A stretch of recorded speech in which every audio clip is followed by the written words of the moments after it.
I collapsed at work. Doctors called my son. He never showed up or called back.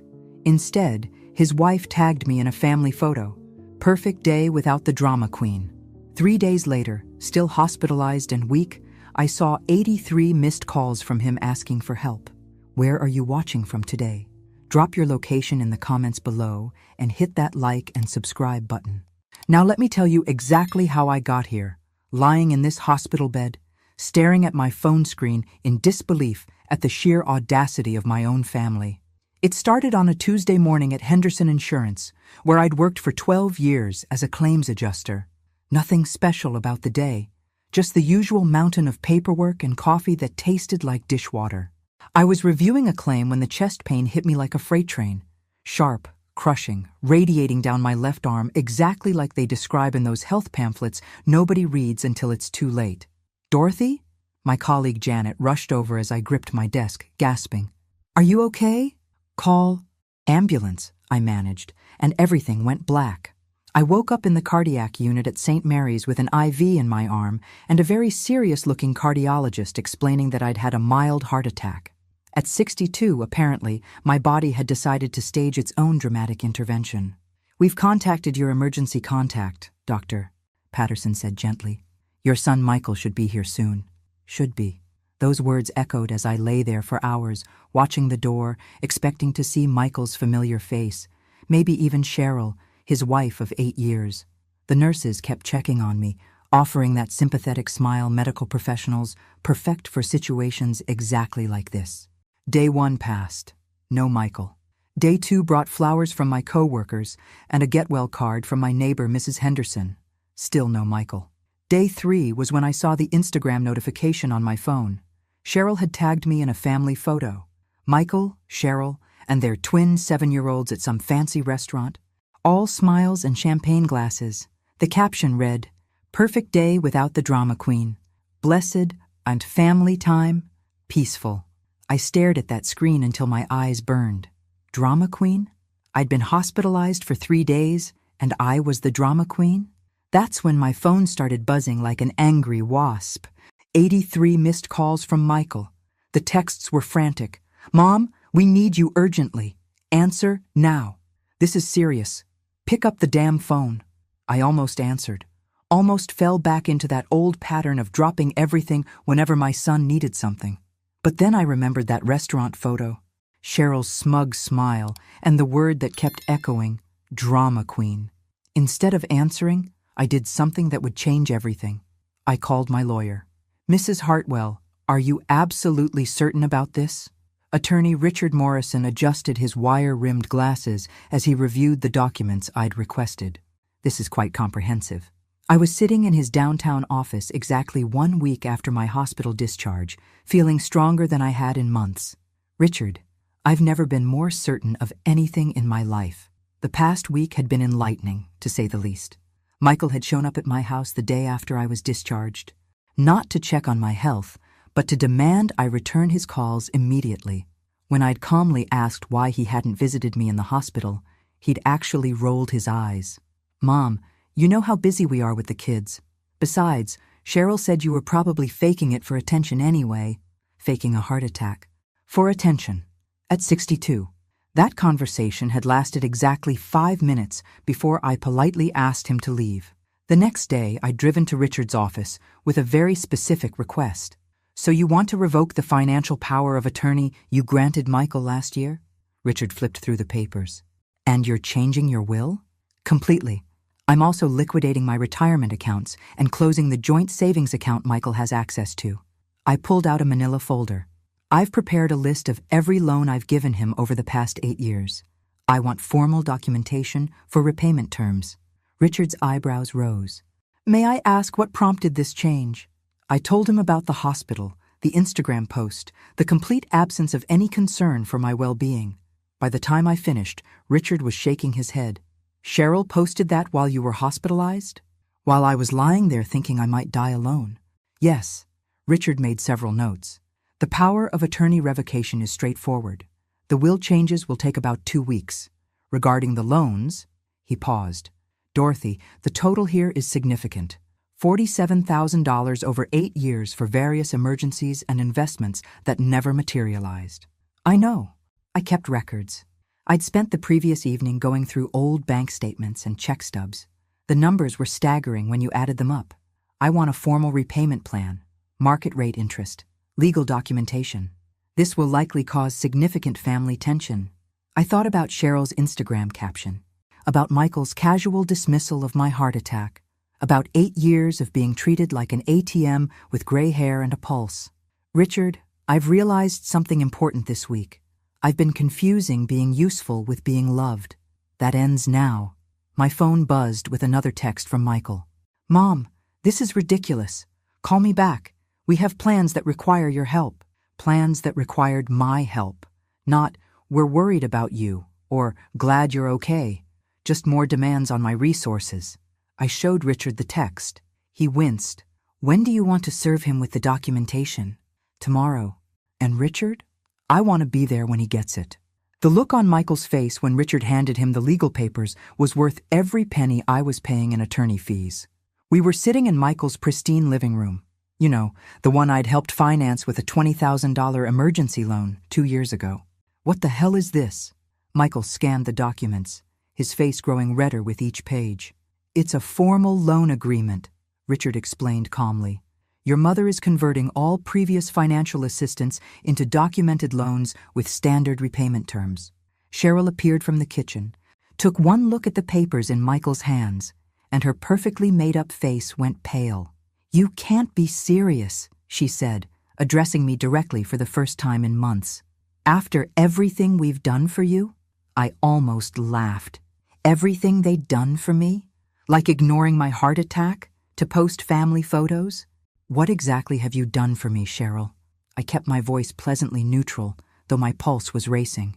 She gestured vaguely around their expensive living room. We include you in family events. We let the kids spend time with you. We invite you for holidays. Let me. Include me. As if my presence in my own son's life was some kind of charity they provided.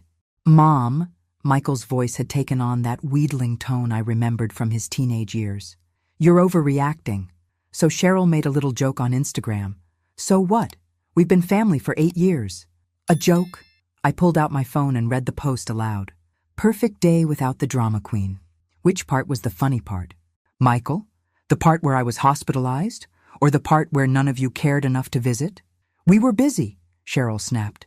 The twins had soccer practice, and Michael had that conference call with Tokyo. We can't drop everything every time you have a little medical episode. A little medical episode. That's what they called my heart attack. Richard cleared his throat. The documentation is quite thorough. The total amount of $47,000 will be repaid over 36 months at 6% interest. First payment is due in 30 days. Michael's face had gone from red to purple. $1,300 a month. Mom, you know we can't afford that right now. I stood up, surprised by how steady I felt. Then perhaps you should have thought about that before you decided I was a drama queen having a little medical episode. This is insane, Cheryl hissed. You're punishing us because your feelings got hurt. No, Cheryl. I'm simply treating our financial relationship the way I should have from the beginning, like adults conducting business rather than a parent enabling ungrateful children. The twins came running in from the backyard, and for a moment, my resolve wavered. 7-year-old Emma threw her arms around my waist. Grandma Dorothy, did you bring us presents? My heart clenched. This was the part I'd been dreading most. Not today, sweetheart, but I'll see you soon. I kissed the top of her head, inhaling that sweet little girl scent that always made me want to forgive everything. Michael must have seen my hesitation because his expression shifted. Mom, think about the kids. You're really going to let money come between us and your only grandchildren? There it was. The manipulation I should have recognized years ago, using the children as leverage, making me choose between my financial security and access to my grandchildren. For just a moment, I wavered. Then I remembered lying alone in that hospital bed, wondering if I was going to die surrounded by strangers while my family enjoyed their perfect day. Michael, the children will always be welcome in my home, but the Bank of Dorothy is officially closed. As I walked to my car, I heard Cheryl's voice through the open window. I told you this would happen if we didn't put her in that assisted living place last year. Assisted living. They'd been planning to warehouse me while continuing to drain my savings. The pieces were finally clicking into place. I sat in my car for a moment, hands shaking slightly as I processed what I'd just learned. This wasn't just about the Instagram post or the missed hospital visits. They'd been planning to control my life completely. My phone buzzed with a text from an unknown number. "Mrs. Hartwell, this is Jennifer Walsh from Sunset Manor Assisted Living. Your son made inquiries about our services last year but never followed up. Are you still interested in our facility?" I stared at the message, my blood running cold. Michael had actually contacted assisted living facilities, while I was healthy, independent, and financially supporting his lifestyle. I forwarded the text to Richard with a message. "We need to talk. This goes deeper than I thought." The private investigator Richard recommended looked nothing like what I'd expected. Sandra Martinez was a 40-something former police detective with kind eyes and a very serious expression as she reviewed the information I'd provided. "You suspect your son and daughter-in-law were planning to have you declared incompetent?" We were sitting in a quiet corner of a downtown cafe, far from anywhere Michael or Cheryl might accidentally see us. I'd spent the previous week gathering documents and trying to piece together a timeline that was becoming more disturbing by the day. "Look at this." I showed Sandra the assisted living brochure I'd found hidden in Michael's car when I'd borrowed it last month. Plus the text from Sunset Manor. And this. I handed her a folder containing medical appointment summaries I'd requested from my doctor's office. 3 different times over the past year, someone had called asking about my cognitive abilities and whether I showed signs of confusion or memory loss. The calls were made by someone claiming to be a concerned family member, Sandra read from the notes. "Dr. Williams documented that you showed no signs of cognitive decline during your regular checkups," which means someone was fishing for evidence that didn't exist. I sipped my coffee, trying to stay calm. "Sandra, I need to know how deep this goes. What exactly were they planning?" Sandra pulled out a legal pad. "Based on what you've shown me, it appears they may have been building a case for guardianship. If they could demonstrate you were becoming mentally incompetent, they could petition the court to make Michael your legal guardian." The word hung in the air between us like a death sentence. Guardian, which would give him complete control over my finances, my living situation, my medical decisions. And the assisted living facility? Once someone has guardianship, they can make housing decisions for you. The person who's supposed to be protecting you gets to decide where you live. Sandra's expression was grim. "I've seen cases where perfectly competent seniors end up locked in facilities while their children drain their assets." My hands started shaking. How close were they to succeeding? That's what we need to find out. I'll need permission to investigate their financial situation, their communications with assisted living facilities, and any legal consultations they may have had. I signed the authorization forms without hesitation. Do whatever you need to do. Over the next 2 weeks, Sandra uncovered a conspiracy that was both more elaborate and more heartless than I'd imagined. She called me on a Thursday evening with her preliminary report. "Dorothy, you're going to want to sit down for this." I was already sitting, but I gripped the arm of my chair anyway. "Michael and Cheryl consulted with an elder law attorney 6 months ago about the guardianship process. They also met with a financial planner about how to manage a large inheritance. Most disturbing, they've been researching something called quiet title procedures." What does that mean? It's a legal process for transferring property ownership when the current owner is unable to manage their affairs. The room started spinning. My house. They were planning to move you into assisted living, claim you were incompetent to manage your finances, and eventually transfer ownership of your assets to Michael as your guardian. The Instagram post about the drama queen was probably their way of establishing a narrative about your emotional instability.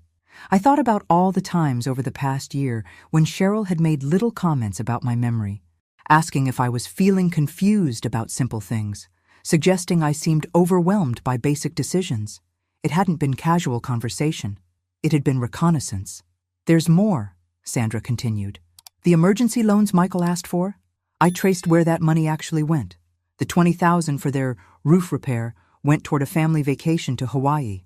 The $15,000 for Emma's medical expenses paid for Cheryl's plastic surgery. Each revelation felt like another blow to the chest. They'd been systematically stealing from me while building a case to take everything I owned. "Sandra, what are my options?" Well, the good news is that you caught this before they filed any legal proceedings. The bad news is that family financial elder abuse is incredibly difficult to prosecute, especially when it involves loans that weren't properly documented. I thought about the loan documents Richard had prepared, the ones that had made Michael so angry. What if I already have documentation now? That helps? But Dorothy, I have to ask, what outcome are you hoping for here? Legal justice, financial recovery, or something else? I looked out my living room window at the garden I'd tended for 15 years, in the house I'd worked 3 jobs to pay for, thinking about the grandchildren who'd been used as weapons against me, and the son I'd apparently raised to be a predator. I want them to understand exactly what they almost lost, I said finally, and I want to make sure they never get the chance to try this again. Sandra was quiet for a moment. That's going to require a very specific kind of strategy. Then let's strategize. 3 weeks later, I was sitting in the offices of Premier Estate Planning, meeting with someone Michael and Cheryl had never heard of, my new financial advisor, Catherine Wells. The documents spread across her mahogany desk would have shocked my son if he'd known they existed. Mrs. Hartwell, I have to say this is one of the most comprehensive asset protection strategies I've ever implemented on such short notice. I smiled, feeling genuinely content for the first time in months. Catherine, when you discover your own family has been plotting to steal everything you've worked for, it certainly clarifies your priorities. Sandra's investigation had been thorough, but it was Catherine who'd shown me how to build an impenetrable fortress around my assets. Over the past month, I'd quietly transferred my house into a revocable trust, moved my savings into accounts Michael couldn't access, and set up legal structures that would make any future guardianship attempts virtually impossible. But the most satisfying part was what came next. The charity foundation is fully established? I asked, reviewing the paperwork. The Dorothy Hartwell Foundation for Senior Financial Protection is now a registered 501(c)(3). You've donated 60% of your liquid assets, which provides you with significant tax benefits while ensuring the money can never be touched by family members seeking guardianship. I'd kept enough to live comfortably for the rest of my life, but the bulk of my savings, nearly $200,000, was now dedicated to helping other seniors avoid the trap I'd almost fallen into. And the media component? Catherine smiled. Your first speaking engagement is next week at the community center. Local news has confirmed they'll be covering your presentation on elder financial abuse warning signs. My phone buzzed with a text from Michael. Mom, we need to talk. Cheryl thinks maybe we all overreacted. Can we start fresh? Too little, too late. Sandra had delivered copies of the legal documents to my house yesterday, right on schedule. Michael and Cheryl would have received their copies this morning. Evidence of every lie, every manipulation, every step in their guardianship scheme. He's probably just now realizing his inheritance has vanished, I told Catherine, showing her the text. How does that feel? I considered the question seriously. 6 months ago, the thought of Michael being upset with me would have sent me into a panic of guilt and self-doubt. Now? Liberating, I said, surprised by how true it was. My doorbell rang that evening at precisely 6 o'clock. Michael and Cheryl stood on my front porch, both looking haggard and desperate. Cheryl was actually crying, the first genuine emotion I'd seen from her in years. Mom, Michael's voice cracked slightly. We got the documents from your investigator. This is all a huge misunderstanding. I invited them in, more curious than angry at this point. They sat stiffly on my couch while I took my favorite armchair, feeling oddly like I was receiving guests rather than hosting my own family. Which part was the misunderstanding? I asked pleasantly. The part where you planned to have me declared incompetent? Or the part where you were going to steal my house? Cheryl's tears increased. We never wanted to hurt you. We thought you'd be happier in a place with people your own age, where you'd have activities and care if you needed it, while you lived in my house and spent my money. The attorney said it was legal, Michael protested. If someone can't manage their finances anymore, family has to step in. We were trying to protect you. I pulled out my phone and played a recording Sandra had made. Michael's voice came through clearly. The old woman's loaded, but she's never going to spend it. Might as well make sure it goes to people who can actually use it. The blood drained from Michael's face. How did you... That was a private conversation. With your attorney, discussing strategies for taking control of my assets. Interesting definition of protection.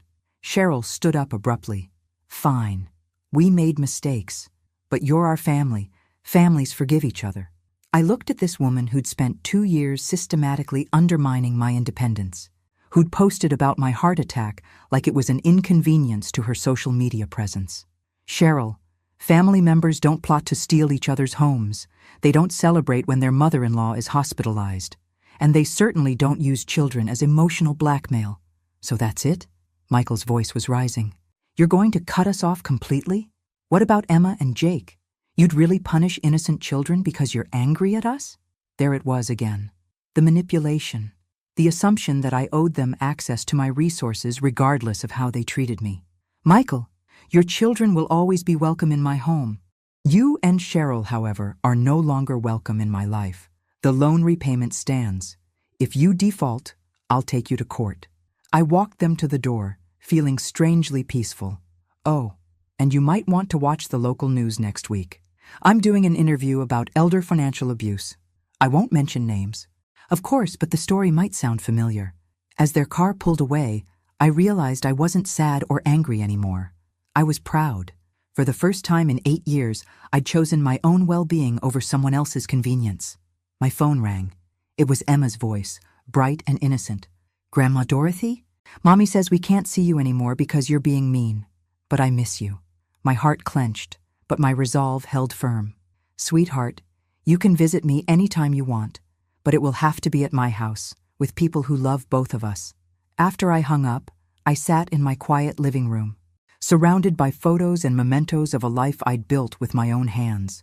For the first time in years, the silence felt peaceful rather than lonely. Tomorrow, I'd start telling my story publicly, helping other seniors recognize the warning signs I'd almost missed. But tonight, I was simply going to enjoy the profound satisfaction of being exactly where I belonged. In my own home, in control of my own life, safe from people who'd confused love with ownership. The community center was packed beyond capacity when I took the stage for my first speaking engagement. I'd expected maybe 30 or 40 people, mostly seniors worried about their own families. Instead, I was looking at an audience of nearly 200, including several younger adults taking notes and at least 3 news cameras. Good morning. My name is Dorothy Hartwell, and 6 months ago, I nearly lost everything to the people I trusted most. My own family. The room was so quiet I could hear the air conditioning humming. I'd practiced this speech dozens of times, but facing real people with their own stories of betrayal and manipulation made every word feel heavier. How many of you have been asked by your adult children to help with emergency expenses? About half the hands in the room went up. How many have been told you're too trusting or too generous with your money? More hands. And how many have had family members suggest you might be forgetting things or getting confused about simple decisions? By now, nearly every senior in the audience had raised their hand at least once. These aren't isolated incidents. They're warning signs of a systematic approach to financial elder abuse that's happening in families across America. I told them about Michael and Cheryl's guardianship scheme, about the fake emergency loans, about lying in a hospital bed while they celebrated their perfect day without the drama queen. But I also told them about Catherine Wells, about Sandra Martinez, about the legal tools available to protect themselves. During the question and answer session, a woman in her 70s stood up. My daughter keeps saying I should put her name on my bank accounts just in case. She says it's normal for families. Is it? The murmur that went through the audience told me this woman wasn't alone. Ma'am, adding anyone to your bank accounts gives them immediate access to withdraw every penny you own. It should only be done with extreme caution and preferably with legal documentation of the terms. A man near the back raised his hand. What if it's already too late? What if you've already given them access and now you're seeing problems? I looked directly at him. It's never too late to protect what's left. I was 3 weeks away from losing my house when I started fighting back. After the presentation, I was surrounded by people sharing their own stories. Horror stories of children who'd moved into family homes and refused to leave, of grandchildren being used as emotional weapons, of seniors who discovered too late that their helpful relatives had been systematically draining their accounts. But I also heard stories of courage, of people who'd recognized the warning signs and taken action. of families where honest conversations had prevented misunderstandings from becoming exploitation. The local news interview aired that evening. I'd been nervous about going public, worried about embarrassing Michael or affecting the twins. But watching the segment, I felt only satisfaction. I'd spoken carefully, never mentioning names, focusing on systemic issues rather than personal grievances. My phone started ringing before the interview was even over. "Mrs. Hartwell, this is Margaret Thompson from Channel 7 in Denver. We'd like to interview you for a segment on elder financial abuse. Would you be available this week?" 3 more news stations called that night. 2 radio shows, a podcast about family relationships. Apparently, my story had struck a nerve with people far beyond my small town. But the call that mattered most came at 11 p.m. Emma's voice whispering, "Grandma Dorothy? I saw you on TV. Daddy's really mad, but I thought you looked pretty." My throat tightened.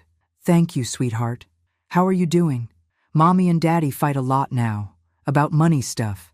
Daddy said you stole his inheritance, but Mommy said you never promised him anything. I don't understand grown-up stuff." Neither did I, apparently, until it was almost too late. "Emma, honey, your daddy and I are having some disagreements right now, but that doesn't change how much I love you and Jake. Can we still visit you?" I looked around my quiet house, thinking about the foundation I was building, the seniors I was helping, the life I was creating on my own terms. "Anytime you want, sweetheart. But it might be a while before your parents feel comfortable with that." After she hung up, I sat with my tea, processing the day. 6 months ago, I'd been a lonely widow whose greatest fear was being abandoned by her family. Now I was a public speaker, a foundation director, and apparently some kind of reluctant expert on financial elder abuse. The irony wasn't lost on me. Michael and Cheryl's scheme to isolate and control me had backfired spectacularly. Instead of making me more dependent, their betrayal had forced me to build a completely independent life. Instead of keeping me quiet and compliant, their manipulation had given me a platform and a voice. My phone buzzed with a text from an unknown number. "Saw you on the news tonight. Thank you for giving me the courage to ask my son for documentation of the $30K I loaned him last year. Turns out he's been lying about what it was for. Margaret K." That text was worth more than any amount of money Michael could ever repay. I was building something now that was bigger than my hurt feelings or family drama. I was creating resources for people who found themselves in situations I'd almost been trapped in. And tomorrow, I had 3 more speaking engagements scheduled and a meeting with a publisher interested in turning my story into a book. Michael had called me a drama queen. Turns out he was right. I was dramatic enough to survive his attempted financial murder and turn it into something that would help thousands of other people. Sometimes the best revenge is living well, and sometimes it's making sure your story prevents other families from making the same mistakes yours did. Wong. The letter arrived on a Tuesday, delivered by registered mail with Michael's signature required. I watched from my living room window as the postal worker handed him the thick envelope, saw his face change as he read the return address. Morrison and Associates, attorneys at law. It had been 2 months since my television interview, and the response had been overwhelming. The Dorothy Hartwell Foundation was now receiving calls from seniors across 3 states. I'd been invited to speak at conferences in Chicago and Atlanta, and most importantly, I'd been working with Richard Morrison on something that would ensure Michael and Cheryl could never attempt their guardianship scheme again. The phone rang within an hour of the mail delivery. "Mom, what the hell is this?" Michael's voice was tight with barely controlled rage. "I assume you're referring to the competency evaluation report?" I kept my tone pleasant and professional. "Dr. Sarah Chen is one of the most respected geriatric psychiatrists in the state. Her assessment should put any concerns about my mental capacity to rest permanently." The 3-hour evaluation had been Sandra's idea.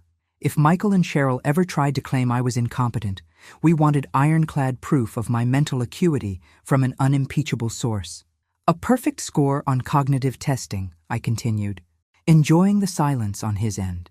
"Excellent emotional regulation, superior financial reasoning abilities, and I quote, no evidence whatsoever of diminished capacity or decision-making ability." Dr. Chen was particularly impressed by my strategic planning skills. "Why are you doing this to us?" The whine in his voice reminded me of his teenage years when consequences finally caught up with his choices. Michael, I'm protecting myself from people who tried to steal my home and my independence. The fact that those people happen to be my son and daughter-in-law is unfortunate, but it doesn't change what you attempted. We never tried to steal anything. We were worried about you living alone, making financial decisions without help. You thought you could manipulate me into assisted living while you moved into my house and managed my assets. Sandra's investigation was very thorough. A long pause. Then, you hired a private investigator to spy on your own family? To protect myself from people who were planning to have me declared incompetent. Yes, I could hear Cheryl's voice in the background, sharp and angry, though I couldn't make out the words. Mom, this has gone too far. Cheryl's talking about moving out of state, taking the kids somewhere we can start fresh. There it was, the final card in their manipulation deck. Take away my access to Emma and Jake unless I capitulated to their demands. That's certainly your choice, Michael, though I'm curious how you'll afford a move while you're still repaying the $47,000 in loans. Those weren't loans, they were gifts, family helping family. Then you won't mind the payment schedule Richard prepared. $1,300 a month for 36 months. Starting next week. We can't afford $1,300 a month. You know that. I did know that. Sandra's financial investigation had revealed that Michael and Cheryl were living far beyond their means, using credit cards and loans to maintain a lifestyle they couldn't actually afford. My emergency money had been subsidizing their spending for years. Then I suggest you adjust your lifestyle accordingly. Downsize the house, trade in the BMWs, cancel the country club membership, live within your actual means for once. You're really going to destroy your own family over money? The audacity was breathtaking. They'd tried to have me declared incompetent, steal my house, and warehouse me in assisted living, but I was the one destroying the family? Michael, I'm not destroying anything. I'm simply refusing to finance my own victimization any longer. The kids ask about you. Emma cries because she doesn't understand why Grandma doesn't visit anymore. My chest tightened, but I forced myself to stay focused. Emma is welcome to visit me anytime. You know that. But I won't pretend that what you and Cheryl did was acceptable just to maintain access to my grandchildren. So, that's it? You're choosing pride over family? I'm choosing self-respect over abuse. There's a difference. After I hung up, I sat quietly for a few minutes, processing the conversation. A year ago, Michael's threats to move away with the children would have sent me into a panic. I would have apologized, capitulated, done whatever was necessary to maintain the relationship. Now, I felt sad, but not desperate. The foundation work was giving me purpose. The speaking engagements were connecting me with people who valued my experience and insight. I had created a life that didn't depend on other people's approval or access to their children. My phone buzzed with a text from Catherine Wells. The trust modifications are complete. Your assets are now protected by structures that would require a team of attorneys and several years to challenge successfully. Another text from Sandra. The background check on the assisted living facility reveals they've been investigated twice for questionable practices regarding patient assets. Your instincts about avoiding that place were correct. And finally, a message from someone I didn't recognize. Mrs. Hartwell, my name is Patricia Johnson. I heard your interview on the radio last week and realized my daughter has been using the exact same tactics you described. With your advice and a good attorney, I stopped her before she could get guardianship. Thank you for saving my independence. A fellow strong woman. I printed Patricia's message and added it to the folder I kept of similar letters and emails. Nearly 50 now, from people who'd recognized the warning signs and taken action to protect themselves. Outside my window, I could see Michael and Cheryl loading suitcases into their car, probably going to stay with her parents while they figured things out. Part of me wanted to run outside, apologize for everything, offer to forgive and forget just to have access to Emma and Jake again. But a larger part of me recognized that giving in now would only teach them that threats and emotional blackmail still worked, that I was still the same woman who could be manipulated and controlled. I wasn't that woman anymore. I was someone who hired private investigators when threatened, someone who built legal fortresses around her assets, someone who turned personal betrayal into public education. I was, as Michael had once called me, a drama queen, and I was finally proud of it. The call came at 6 in the morning, jolting me from sleep. Unknown number, but something made me answer anyway. Mrs. Hartwell, this is Detective Rebecca Santos with the State Attorney General's office. I need to speak with you about your son, Michael. I sat up, fully awake now. Is everything all right? Has something happened to him? Ma'am, we've been investigating a financial fraud scheme involving assisted living facilities. Your son's name has come up in our investigation. My blood went cold. What kind of fraud scheme? Can we meet in person? This isn't something I want to discuss over the phone. 2 hours later, Detective Santos was sitting in my living room with a folder thick with documents and photographs. She was younger than I'd expected, maybe 40, with the kind of tired eyes that suggested she'd seen too much family-related cruelty in her career. Mrs. Hartwell, we've been tracking a network of individuals who target seniors for financial exploitation. They work with certain assisted living facilities to create artificial emergencies that require guardianship proceedings. She opened her folder and showed me a photograph of a man I'd never seen before. This is David Kellerman. He approaches families with senior members who have significant assets. He helps them build cases for incompetency declarations. What does this have to do with Michael? Detective Santos pulled out another photograph. This one showed Michael and Cheryl sitting across from David Kellerman in what looked like a restaurant booth. This photo was taken 3 months ago. We believe your son and daughter-in-law hired Mr. Kellerman to help them gain guardianship over you. The room started spinning. It was one thing to know Michael had consulted with an attorney about guardianship. It was another to learn he'd been working with professional criminals. What exactly does this network do? They help family members manufacture evidence of mental incompetence, then fast-track guardianship proceedings through judges who don't ask too many questions. Once they have control, they place the senior in a facility that overcharges for care while systematically draining their assets. Detective Santos showed me more photographs. A luxury assisted living facility that looked more like a prison. Documents showing residents charged $15,000 a month for basic care while their families sold off their homes and investments. How many people are involved in this scheme? We've identified at least 40 families across 6 states. The estimated theft is over $12 million. $12 million. Stolen from seniors who trusted their own children. Mrs. Hartwell, we believe your son paid Mr. Kellerman $20,000 for his services. The emergency loan for Emma's medical expenses. The money that had actually paid for Cheryl's plastic surgery. Except apparently, some of it had gone to hire a professional to help them steal my life. What do you need from me? Detective Santos leaned forward. We need you to consider wearing a wire. The words hit me like a physical blow. You want me to spy on my own son? Michael has been trying to contact you. Hasn't he? Attempting to reconcile? I thought about the increasingly desperate voicemails he'd been leaving. The flowers that arrived yesterday with a card reading, "Please forgive me, Mom. We need to talk." Yes, but I've been ignoring him. What if you didn't? What if you agreed to meet with him and let him explain himself? I stared at the photographs spread across my coffee table. My son, sitting with a professional criminal, planning to have me declared incompetent and warehoused in a facility that would slowly drain every penny I'd worked 40 years to save. You think he'll confess? Criminals get sloppy when they're desperate. Mr. Kellerman has been arrested, and his associates are talking to save themselves. Michael knows his scheme is falling apart. He might say things he wouldn't normally say. I thought about Emma and Jake, innocent children caught in the middle of their parents' greed. About the seniors I'd been speaking to, sharing my story to prevent exactly this kind of exploitation. If I do this, What happens to Michael? Detective Santos's expression was compassionate, but firm. Ma'am, your son hired a professional criminal to help him steal your home and your independence. The state takes elder financial abuse very seriously. He could go to prison. He could go to prison for what he already did. Mrs. Hartwell, we're just trying to gather evidence to stop him from doing it to other families.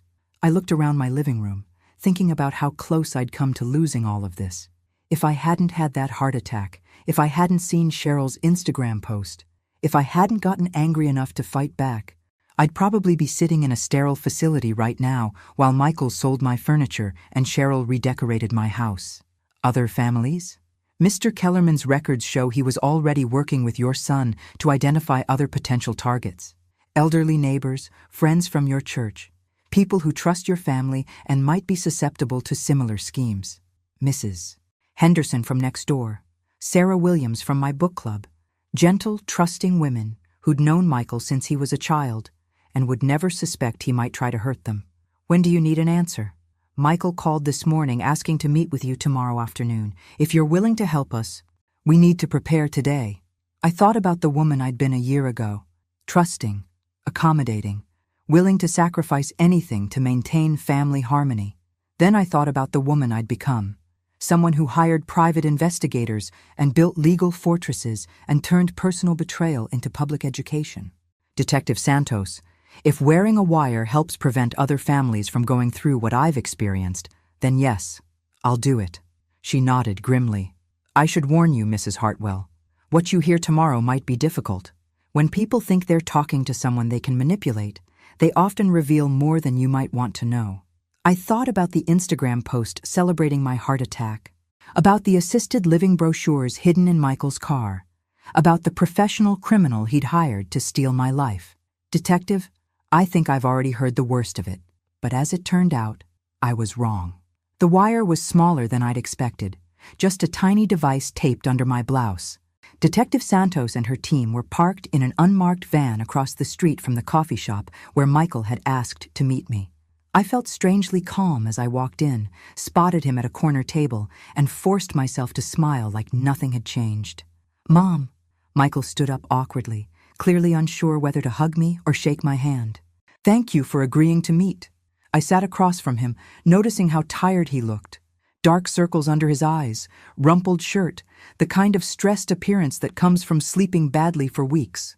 You said it was urgent. He nodded, glancing around nervously. Mom, I need to tell you some things. About what really happened with the guardianship stuff. About why we did it. The recording device felt warm against my skin as I leaned forward encouragingly. I'm listening.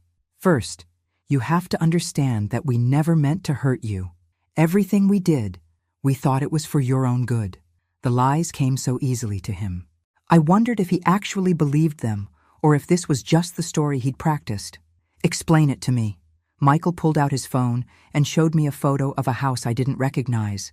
Massive, sprawling, with a circular driveway and what looked like a 4-car garage. This is in Scottsdale. Cheryl found it 3 months ago. It's perfect for the kids. Good schools, pool, enough room for everyone. He paused meaningfully. Including you. It's lovely, but I don't understand what this has to do with we were going to surprise you.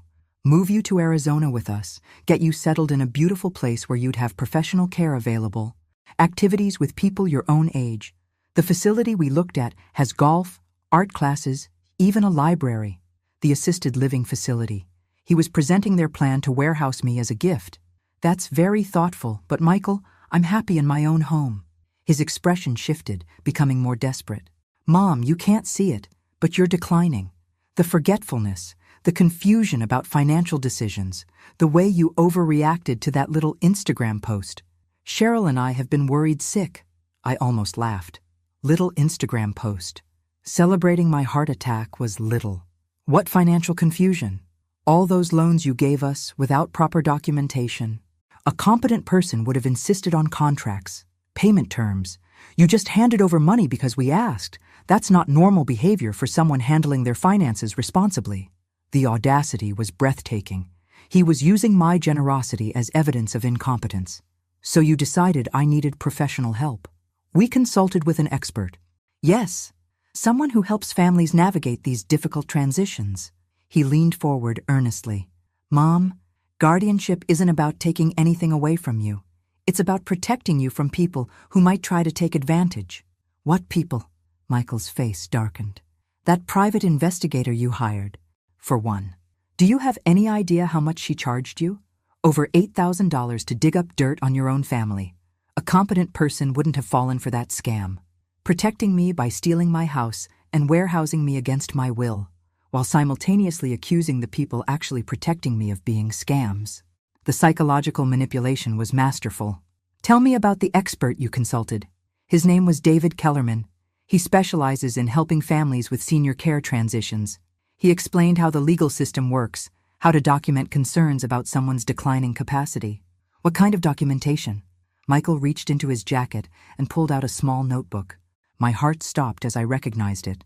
My own handwriting filled the pages. We kept track of incidents that showed you were having problems. Memory lapses, poor judgment calls, emotional outbursts. He opened the notebook and read, March 15th, Mom forgot she'd already paid her electric bill. Paid it twice. March 22nd, couldn't remember the name of her neighbor's new dog, seemed confused when asked. April 3rd, became irrationally angry when asked simple questions about her finances. Each entry was a normal moment, twisted into evidence of mental decline. Paying a bill twice, something that happens to everyone occasionally. Not remembering a neighbor's pet's name, hardly a sign of dementia. Becoming angry when interrogated about personal finances, actually a healthy response. Michael, these are normal things. Everyone forgets details sometimes. Not like this, Mom. Kellerman explained that families often don't notice the early signs because they happen gradually. He helped us see the pattern. What was the plan once you had guardianship? Michael's expression brightened, as if he was describing a wonderful vacation. The house in Scottsdale has a separate suite perfect for you. 2 bedrooms, a sitting area, your own entrance. The assisted living facility is only 10 minutes away for when you need more intensive care. And my house here? We'd sell it. Obviously. Use the money for your care expenses. Kellerman said the average stay in memory care is about 4 years, so we needed to plan accordingly. 4 years. They'd calculated exactly how long they expected me to live and planned to spend my money accordingly. What about the foundation I started? Michael's face hardened. Mom, that's exactly the kind of poor financial decision we're trying to protect you from. Giving away hundreds of thousands of dollars to strangers because you're angry at your family? Kellerman said that kind of spite-based spending is a classic sign of diminished capacity. Using my own advocacy work as evidence that I was mentally incompetent, I had to admire the thoroughness of their gaslighting. Did Kellerman charge you for this advice? Michael hesitated just long enough to tell me the truth. He's a professional consultant. Of course there were fees involved. How much? That's not important. What matters is protecting you. I leaned back, processing everything he'd said. The recording device was capturing every word of his confession, his casual description of the conspiracy to steal my independence, his complete lack of recognition that what he'd planned was criminal. Michael, what if I don't want to move to Arizona? What if I want to stay in my own home? His mask slipped completely. Mom, you don't get to make that choice anymore. That's the whole point of guardianship. When someone can't make responsible decisions for themselves, the family has to step in. And if I fight it? Kellerman said family guardianship disputes rarely go the way the senior wants them to, especially when there's documented evidence of declining capacity and a history of poor financial judgment. There it was. The threat underneath all the concern and caring: submit to their control or be forcibly declared incompetent. I stood up slowly, looking down at this stranger who somehow had my son's face. Michael, I need to use the restroom. I'll be right back. In the bathroom, I caught my reflection in the mirror. The woman looking back at me wasn't the confused, declining senior Michael had described. She was someone who'd built a legal fortress, exposed a criminal conspiracy, and was about to help law enforcement protect other families. When I returned to the table, Detective Santos was sitting in my chair. Michael's face was white as paper. Mr. Hartwell, she said calmly, you're under arrest for conspiracy to commit elder financial abuse. As they led him away in handcuffs, Michael turned back to me with an expression of complete bewilderment. Mom, I was trying to protect you. Why would you do this to your own family? I looked at this man I'd raised, who'd hired criminals to steal my life and presented it as love. Michael, I am protecting my family. I'm protecting other people's families from you. The recording device under my blouse felt warm against my skin, evidence of a conversation that would prevent other seniors from facing the nightmare I'd almost lived through. Sometimes being a drama queen means making sure the right people hear your story. 6 months later, I was sitting in a packed courtroom watching my son's sentencing hearing. Michael had pled guilty to elder financial abuse conspiracy as part of a deal that would keep him out of federal prison, but would require 5 years of probation and restitution payments to the state's Victim Assistance Fund.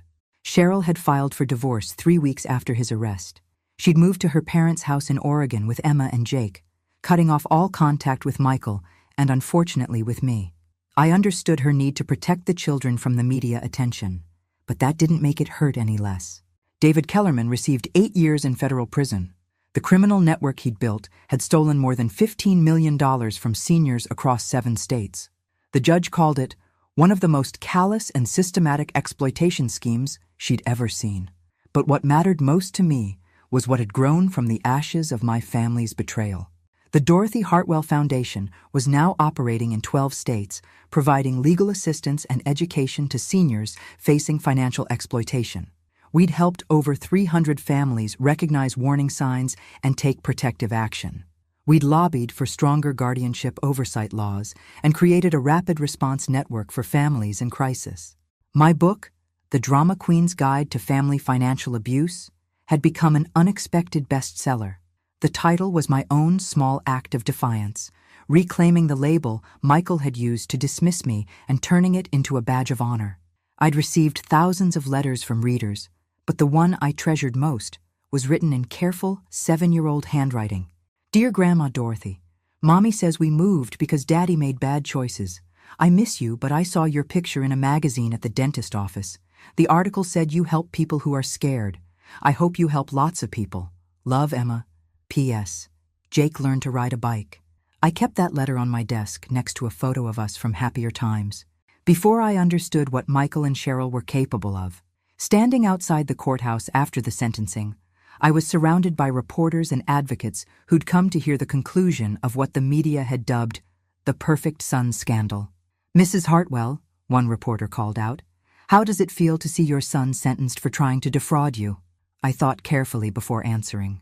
It feels like justice, not because I wanted to see my son punished, but because his actions are finally being recognized for what they were, criminal exploitation of someone he was supposed to protect. Do you have any regrets about exposing the conspiracy? That was the question I'd been asking myself for months. Did I regret destroying my relationship with Michael? Did I regret losing access to my grandchildren? Did I regret turning family pain into public advocacy? I regret that it was necessary, I said finally.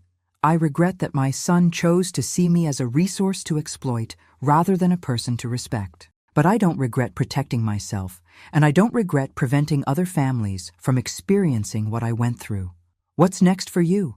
I smiled, thinking about the speaking tour scheduled for next month, the new legislation being introduced based on our advocacy work, the Foundation's expansion into elder law reform. More drama, I suppose. The good kind, where standing up for yourself helps other people find their voice too. That evening, I sat in my living room, the same living room Michael had planned to sell while I was warehoused in assisted living, reading emails from seniors around the country. A woman in Texas whose daughter had been pressuring her to add names to her bank accounts. A man in Florida whose son was pushing him to sell his house and move in with family. People who'd read my book, recognized their own situations, and taken action to protect themselves. Each message was a reminder that my family's attempted betrayal had been transformed into something larger and more meaningful than personal revenge. I wasn't just the woman who'd caught her son trying to steal her house. I was someone who'd turned that experience into a movement. My phone rang. The caller ID showed a number I didn't recognize, but I'd learned to answer those calls. They were often from people who needed help. Is this Dorothy Hartwell? The woman who wrote the book? Yes, this is Dorothy. Ma'am, my name is Patricia Williams. I think my grandson is trying to get me declared incompetent. I found some papers he hid in his room, and they look like the things you described in your book. I don't know what to do. I reached for my notebook, the one where I kept contact information for attorneys, investigators, and advocates in every state. Patricia, you've done the hardest part already. You've recognized what's happening and decided to protect yourself. Now, let me help you figure out your next steps. As I began walking Patricia through the warning signs and protective measures, I caught sight of my reflection in the window. The woman looking back at me wasn't the trusting, accommodating person I'd been a year and a half ago. This woman had survived attempted financial murder by her own family and turned that survival into a mission. Michael had been right about one thing. I was a drama queen. I was dramatic enough to fight back when attacked, dramatic enough to hire investigators and build legal fortresses, dramatic enough to turn personal betrayal into public education. And most importantly, dramatic enough to make sure that other seniors wouldn't have to lie alone in hospital beds, wondering if their families saw them as burdens to be managed rather than people to be loved. Some stories end with reconciliation and forgiveness. This one ended with something better: the knowledge that even the cruelest betrayal can become the foundation for protecting other people from the same fate. I was exactly where I belonged, in my own home, in control of my own life, using my voice to make sure other people could say the same thing. The drama queen had found her stage, and the performance was far from over. Thanks for listening. Don't forget to subscribe and feel free to share your story in the comments. Your voice matters.